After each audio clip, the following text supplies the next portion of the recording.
walk out secara bersama-sama. Tokoh spektakuler kita yang sangat populer di antara politisi DPRD Provinsi Jawa Barat, Bapak Ono Surono. Saya sudah tahu Pak Ono kontrak-kontrak medianya sudah banyak nanti ke depan.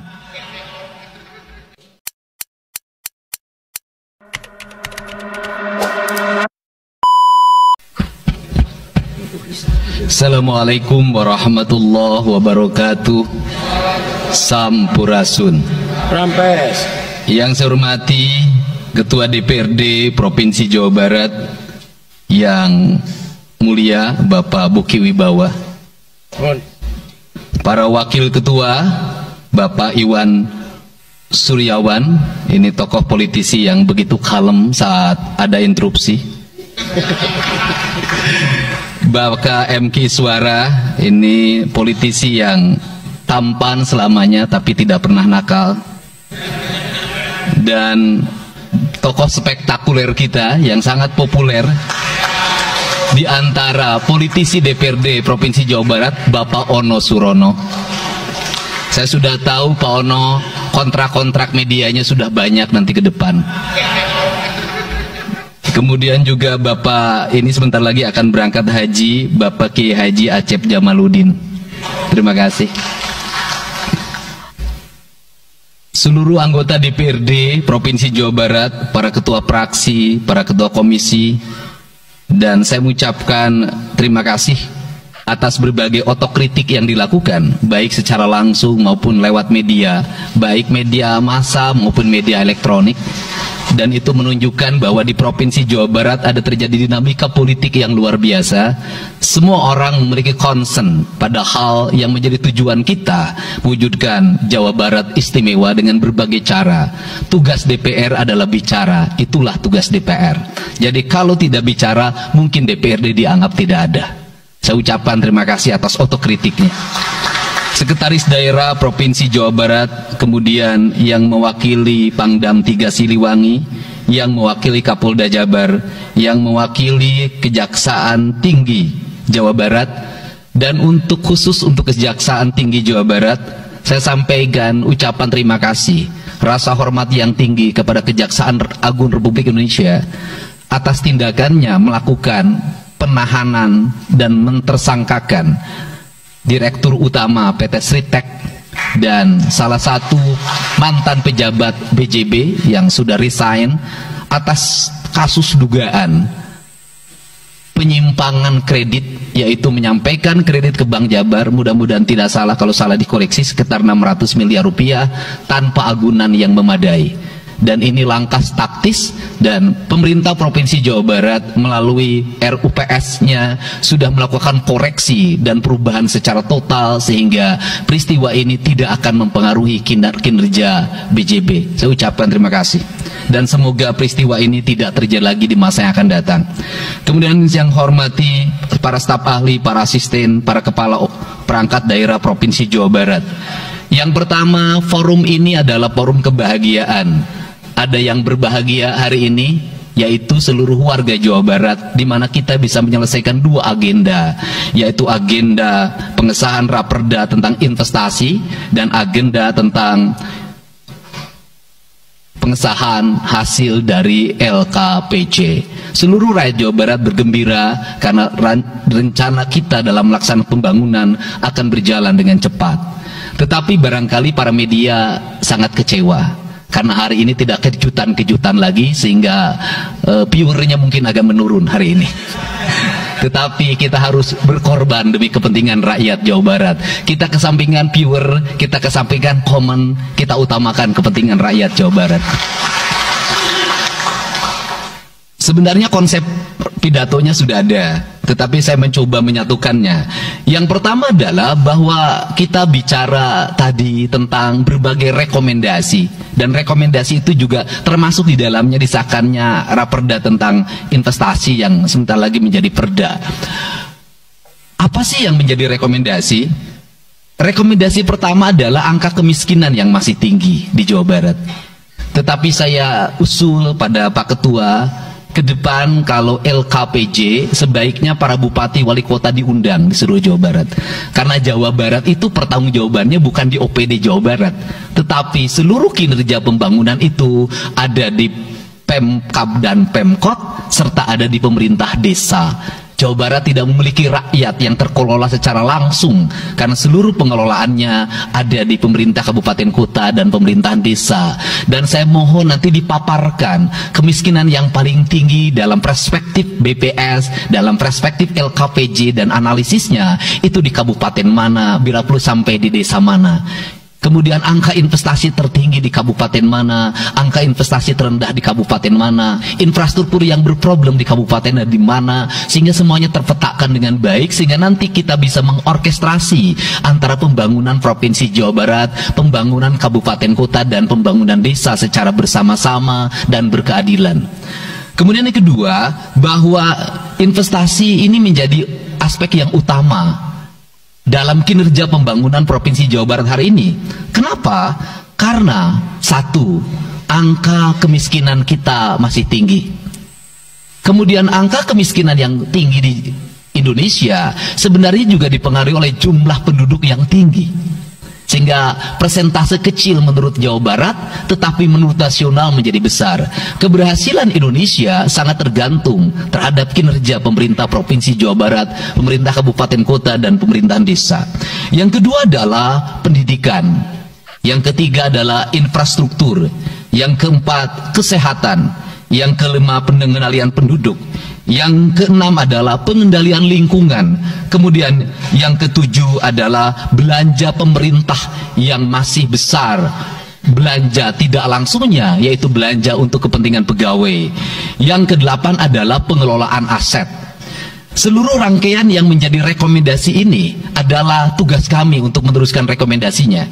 Tetapi yakinlah bahwa apa yang kami lakukan selama ini, langkah-langkah yang seringkali kontroversi, langkah-langkah yang seringkali dianggap one man show, langkah-langkah yang seringkali dianggap terlalu sendiri dan terlalu konten, sesungguhnya adalah langkah-langkah menyelesaikan ini semua. Saya memberikan contoh. Kalau saya melakukan operasi terhadap penutupan galian C, penutupan areal-areal pelanggaran terhadap lingkungan, kalau saya mengkoordinasikan terlebih dahulu dengan jajaran saya, bisa jadi operasi saya gagal. Kenapa? Karena begitu rapat, besoknya penambangnya sudah tahu apa yang akan kami lakukan, sehingga kejutan-kejutan itu dilakukan untuk memberikan efek kejut. Dari efek kejut itu melahirkan viral, dari viral itu melahirkan atensi, yang pada akhirnya hari ini Jawa Barat seluruh penambangan liar bisa diselesaikan secara hukum dan Kapolda memberi atensi yang sangat tinggi. Hari ini Jaksa Agung memberikan perintah kepada Kejaksaan Tinggi untuk melakukan proses pidana bagi siapapun yang melakukan pelanggaran lingkungan dan memberikan kerugian bagi kepentingan masyarakat. Yang kedua, saya sampaikan juga mengenai bagaimana melakukan penanganan terhadap berbagai problem lingkungan yang terjadi, nilai tukar petani yang menurun, kemudian musibah bencana alam yang tidak berhenti. Perlu kami sampaikan bahwa Gubernur Jawa Barat sudah mengeluarkan peraturan gubernur yang melarang alih fungsi lahan, yaitu larangan alih fungsi hutan, larangan alih fungsi areal perkebunan, larangan alih fungsi sumber-sumber pengairan, larangan air fungsi dari airan sungai, dan larangan alih fungsi pesawahan. Yang itu harus segera ditindaklanjuti oleh kabupaten kota dengan melakukan evaluasi tata ruang secara menyeluruh, karena inilah jalan yang terbaik apabila kita ingin melakukan perubahan lingkungan di Jawa Barat. Kemudian masih bicara kemiskinan hubungannya dengan pendidikan, saya sampaikan bahwa problem kita saat ini, saat pemerintah menggratiskan sekolah sampai SMA, swasta masih bayar, maka gratis itu tidak punya makna. Saya tadi di jalan itu bertemu dengan orangnya menangis di depan saya karena seragamnya tidak bisa terbayar. Saya katakan harga seragam berapa? 1,5 juta. Saya balik, jajan anak ibu berapa? Sehari 20.000. Apa sih yang terjadi? Yang harus diperbaiki bukan hanya pemerintah, tetapi juga masyarakat harus diperbaiki. Apa yang harus diperbaiki? Ke sekolahnya harus selalu gratis, tapi biaya konsumsi anaknya selalu diikuti. Apa artinya gratis? Kalau bekal ke sekolah 50.000 per hari, negara mengeluarkan biaya, tapi orang tua mengeluarkan biaya. Maka kami sudah mengeluarkan surat edaran. Yang surat edaran itu sesungguhnya sebagai upaya sistematik dan menyeluruh sampai tingkat pendidikan dasar, walaupun itu bukan kewenangan gubernur, tetapi dari sisi surat edaran gubernur bisa dijadikan landasan bagi para bupati dan wali kota membuat surat edaran yang sama. Apa sesungguhnya yang menjadi alam pikiran saya? Alam pikiran saya, kemiskinan terjadi bukan hanya pada persoalan menurunnya pendapatan, tetapi kemiskinan terjadi yang paling besar adalah karena meningkatnya biaya hidup.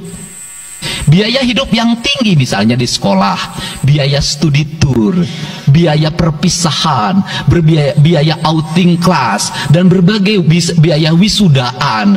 Itu adalah biaya yang tinggi dalam pendidikan. Untuk itu apa yang dilakukan oleh orang tua ketika membelanjakan untuk kepentingan itu? Mereka pinjam bank emok, mereka pinjam bank keliling, mereka pinjam bank pinjol, mereka pinjam NBK, dan mereka pinjam bank Pancasila. Menghentikan ini sesungguhnya saya lagi menghentikan mereka tradisi meminjam uang dalam keadaan terdesak pada para rentenir, dan ini strategi untuk menurunkan kemiskinan. Kemudian yang berikutnya adalah perhatian ketika rakyat sakit, maka pemerintah harus cepat hadir menangani. Kenapa? Karena orang bisa jatuh miskin ke dalam jurang yang lebih dalam manakala dia sakit, tidak ada yang mengobati, BPJS-nya tidak mampu mengcover, biaya untuk ngontrak selama dirawat di Hasan Sadikin tidak punya, biaya untuk makan untuk keseharian tidak ada, sedangkan tulang punggungnya berhenti karena sakit. Ini juga menyebabkan kemiskinan. Kemudian yang berikutnya, kemiskinan terjadi karena rusaknya sumber daya alam, air yang hilang, sumber penghidupan yang hilang, sumber energi yang hilang, sumber protein yang hilang, sumber kalori yang hilang di lingkungan berupa kerusakan lingkungan. Itu akan melahirkan kemiskinan. Maka alam yang tertata sesungguhnya adalah bagian dari upaya untuk menjaga kemiskinan. Kemudian yang berikutnya adalah belanja infrastruktur yang harus meningkat, dan itu dibelanja sekarang kita sudah melihat. Itu adalah bagian dari menyelesaikan problem kemiskinan. Konektivitas infrastruktur sangat penting dalam menumbuhkan ekonomi, tetapi di balik itu kebudayaan rakyat tidak boleh berubah. Kenapa? Infrastruktur baik bisa jadi tanahnya dijual karena mahal, pada akhirnya menjadi miskin kembali. Infrastruktur harus seiring dan sejalan dengan kerangka berpikir publik yang mengerti akan hak atas tanah.